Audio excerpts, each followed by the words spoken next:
Hey everybody, Shane here, Shoebox Legends. Thanks for joining me for sort of a hodgepodge episode today. Gonna get through a couple of different things.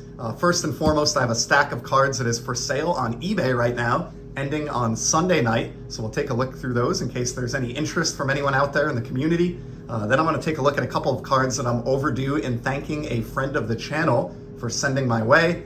And then we'll finish with an announcement on an upcoming series of countdown videos that I have coming that I've been working on behind the scenes, and I'm really excited to get to those. So a little preview for that.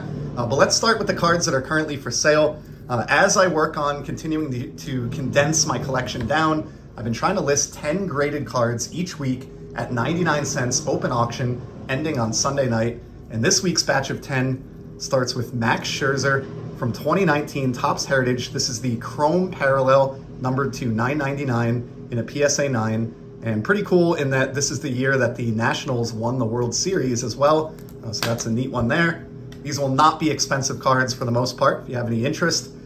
Next up, we got a 2022 Topps Complete Set Image Variation J-Rod rookie card. So really interested to see if Julio Rodriguez can kind of return to his 2022 and 2023 form after somewhat of a down year last year. Excited for baseball to get underway later today, so thrilled that the season is here. We've got another Shohei included this week. There was one in last week's batch as well. This is the 2020 opening day blue foil board.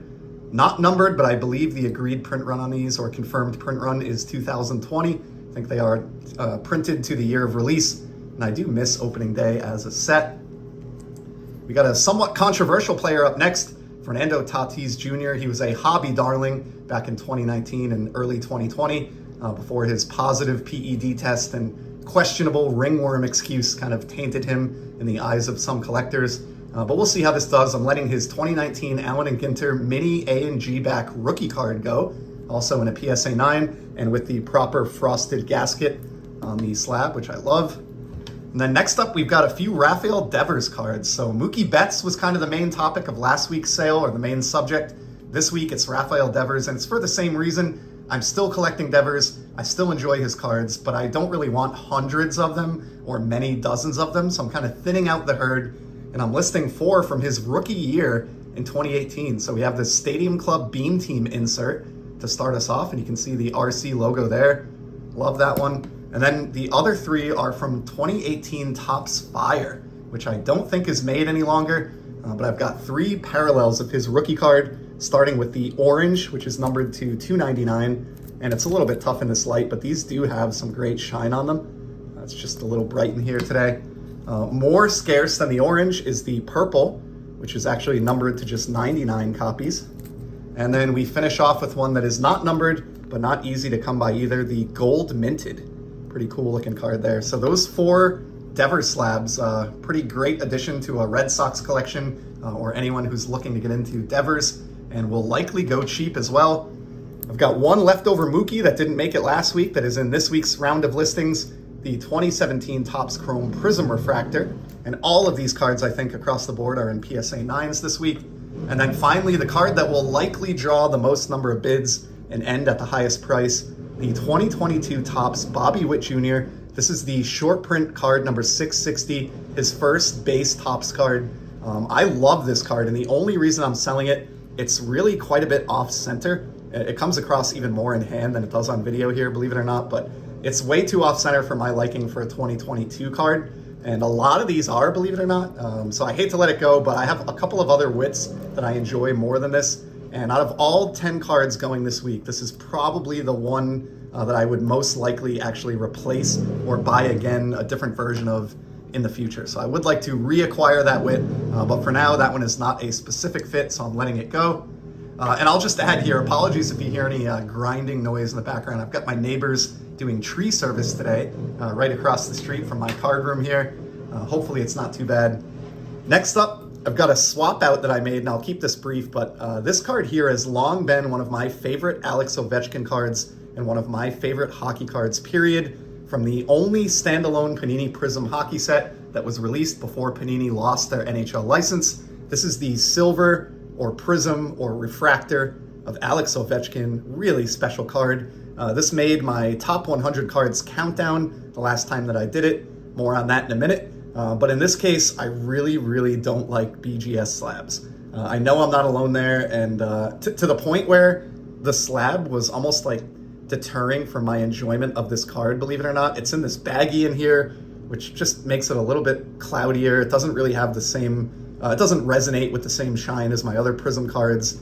And for a card this important, I love Ovechkin. He's probably the single biggest player collection that I have in the hockey front, and a really significant card of his, and it was just driving me nuts that this is one of the few slabs in my collection from Beckett where the card is really important. So I decided to try to move out of this card and get into a PSA graded version, and you can call me crazy. I get it. I'll take the heat in the comments and laugh about it, but so I listed this card for sale because I was able to acquire recently a PSA Fine 9 of the same card. And I don't know if it's coming across on camera, but I can tell you in hand, this thing looks so much better in this PSA slab than it did in the BGS one. So this will be the new version that joins my Ovechkin collection. I was able to get what I thought was a sound price on this. I paid $150.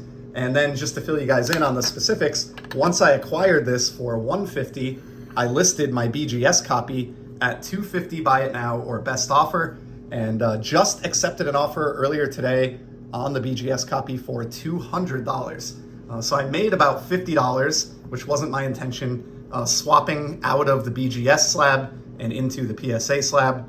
So this copy will be hitting the mailbox later this week, and we'll say au revoir to the BGS graded Prism Ovechkin. Now let's take a look at the cards that were sent by a friend of the channel. And just to give you an idea how far behind I am, this first one actually came in a Christmas card, wishing you a warm and Merry Christmas. It is from my buddy RJ over at RJ Collects Sets. He says, ripped an old box of cards on my 1/6/25 video. It was just a fun rip of product, which I already have the whole complete base set of. So I gave away most of the cards to viewers that asked, since no one claimed these two cards, I thought you might like them. Enjoy, RJ. So that is so kind of you, RJ. Let's see the two cards that were included.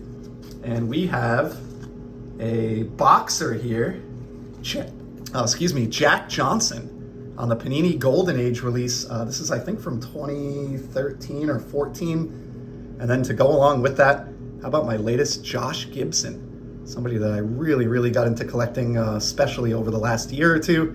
You've seen him mentioned many times on the channel, but I did not have this Golden Age base card. So thank you, much belated thank you, RJ, for that pair. And then it took me so long to get around to showcasing those that RJ actually sent me another card in the interim. This one just came in within the last week, so I decided I would get it open right away, not make the same mistake twice here, and sort of kill two birds with one stone. So here we go. We have another note, and it says, Shane came across this card while thumbing through some stacks.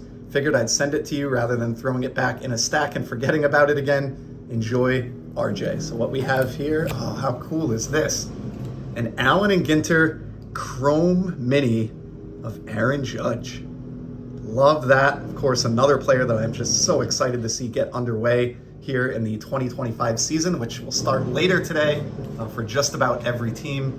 So pumped. So RJ, I feel like I say this all the time, but I'm very sorry that it took me so long to get those showcased on the channel. It is not a sign of my lack of appreciation. It means a lot to me that you saw those, thumbing through your collection, thought of me, and put in the time and effort to package them up and send them my way. It is very, very much appreciated. I will leave a link to RJ's great channel below in the event that you are not subscribed to him and you'd like to check it out. Would highly recommend it. And then we're gonna close out today's video with a brief announcement. And that is, I have been working behind the scenes on an updated version of my top 100 cards. And what happened here, I've done this twice in the past, countdowns of the 100 best cards or my 100 favorite cards that I've shown off here on YouTube.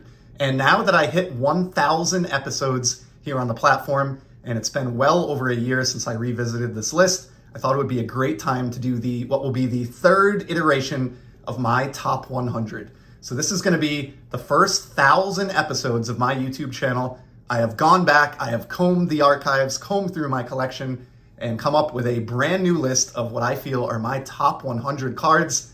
This again will be the third time I've done it, but there are tons of new cards this time. Out of the 100 cards that were on the list last time, I think 39 of them were replaced by new cards or new entrants over the last year plus since I did this. And then others have moved around.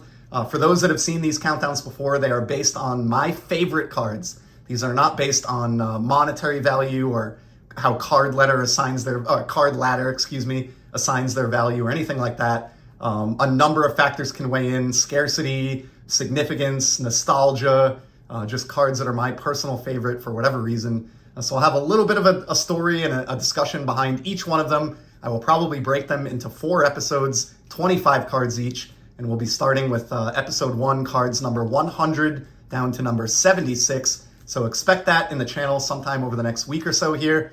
And just as a preview, these are some of the great cards that were on the countdown last time, maybe a little over a year ago, and will no longer be on the countdown this time. These cards were booted off because better stuff came in, or I'm just feeling other cards more at the moment. So with apologies to my good buddy Mookie Chilson, the 68 Tom Seaver is begrudgingly falling off the list. Still love that card, of course. It's a very, very difficult exercise to go through this. On the hockey front, Ray Bourque's rookie was eliminated. One of the best defensemen ever to play the game. That one just didn't make the cut. And then I had to let some modern cards go as well. So this Juan Soto rookie card was on the last iteration of the countdown, but will not be included this time. And then on the vintage front, I even tossed out or booted cards like the 55 Topps Ted Williams or this beautiful 57 Willie Mays. So just a handful of cards there as sort of a teaser. You can imagine if those cards didn't make the list, there's some real firepower in the 100 cards that did. So I'm really thrilled to announce and get to that series soon. I hope you'll join me for those. Everybody loves a good countdown video. And to me, I find it to be a really helpful exercise going through my collection. Really helps me gain perspective on which cards I enjoy the most, and conversely, which I enjoy the least. And it helps me appreciate my own cards versus always seeking out something new. So any of you out there who have been on the fence about doing a top cards countdown or anything, I would highly encourage it. It's not seen as bragging or anything. It's just a fun exercise to go through at certain intervals. So I'll have those coming soon. I've gone on long enough for over 12 minutes here. If you stuck it out to the end, I really appreciate it. If you're interested in any of the cards for sale, check my eBay link below. If you've not been over to RJ Collect Sets, please check the link below and find his wonderful channel. And then keep an eye out for those countdown videos coming soon. But until then, just keep enjoying the hobby, everybody. We'll talk soon. Take care.